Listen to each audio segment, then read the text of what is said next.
Hundreds of thousands of years ago, the human story began in a single place, Africa. Every person alive today shares a biological lineage that traces back to early hominids like this one, known as Lucy. In that intense equatorial sun, the biological default for our species was dark, highly melanated skin. Melanin acts as an evolutionary shield. It absorbs UV radiation to protect folate, a crucial nutrient required for DNA repair, cellular health, and immune function. In these early melanated societies, survival was tied to the predictable cycles of the land. This environment saw the development of an Earth Mother operating system, where civilizations like Kemet organized around agricultural abundance and cosmic balance, a framework known as Maat. Eventually, human populations migrated north. As they settled into higher latitudes with much weaker sunlight and shifted from foraging to grain-heavy agricultural diets, they faced a biological crisis, a massive deficiency in vitamin D, which the body synthesizes from UV light. This map shows the timeline of a genetic adaptation called SLC24A5. Between 6,000 and 8,000 years ago, this specific mutation, which reduces melanin production to allow more UV light into the skin, swept across northern Eurasia to compensate for the lack of sunlight. Light skin is an environmental response to low sunlight and dietary changes. It is an adaptation to high-latitude ecology, carrying no inherent moral weight or cognitive advantage. But this genetic adjustment occurred in a region where resources were volatile and scarce. That intense environmental pressure was about to forge a psychological shift that would fracture the entire human family. Look at the Pontic-Caspian steppe around 3300 BCE. It is an exposed, climatically violent grassland with few natural defenses. A single severe winter could wipe out entire herds. Survival here was precarious, and that extreme pressure bred a specific psychology. The Earth was no longer viewed as a providing mother, but as an erratic resource to be dominated, and outsiders were treated as potential threats to survival.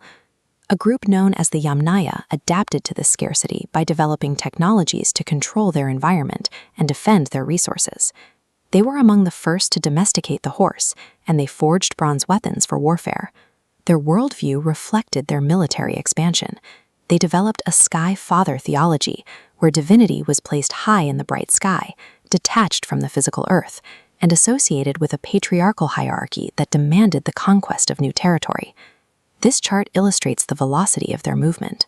Within just 500 years, Yamnaya genetic markers replaced up to 75% of the existing populations in Old Europe, effectively overriding the earlier Earth-aligned societies.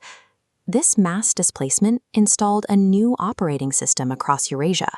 It prioritized extraction and expansion, viewing the planet and other human beings as resources to be managed through force. As the conquest system expanded, the cultural record of the societies it overran began to disappear. The history of their achievements was often buried under the narrative of those who replaced them. We see this pattern consistently. The ancient Egyptians began erasing the records of the Hyksos rulers shortly after their expulsion. Centuries later, the Black African Moors built 800 years of advanced civilization in Europe, but their contributions were systematically minimized following the Spanish Inquisition. By the modern era, the conquest system formalized this displacement into systemic terror.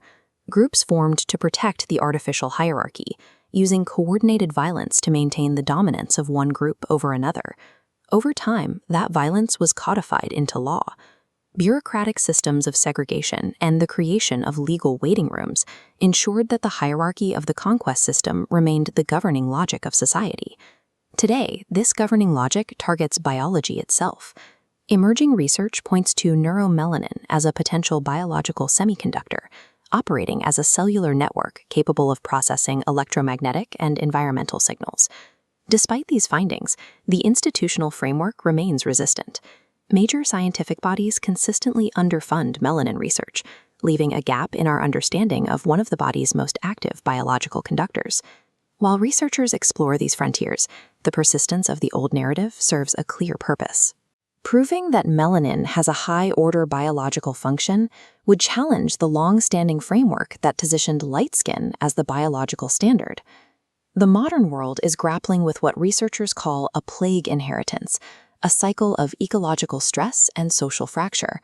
We see the consequences of an operating system that views the planet and each other primarily as resources to be extracted. The solution to this systemic sickness isn't to fight the system using its own tools of force and division. That approach only reinforces the logic of the conquest model. Instead, the record of an alternative still exists. Frameworks like the 42 Laws of Ma'at, preserved on artifacts like the Shabaka stone, serve as an ancient antivirus code, providing instructions for returning to a state of ecological and social balance. The hardware required to run that original code is still present. The melanin and carbon inherited from the first human family remain part of our biological makeup, waiting for the alignment described by our ancestors. The ultimate act of recovery is to remember the original path. The Earth Mother operating system was suppressed, but never fully deleted. Realigning with its principles of balance is how we move past the cycle of the last 5,000 years.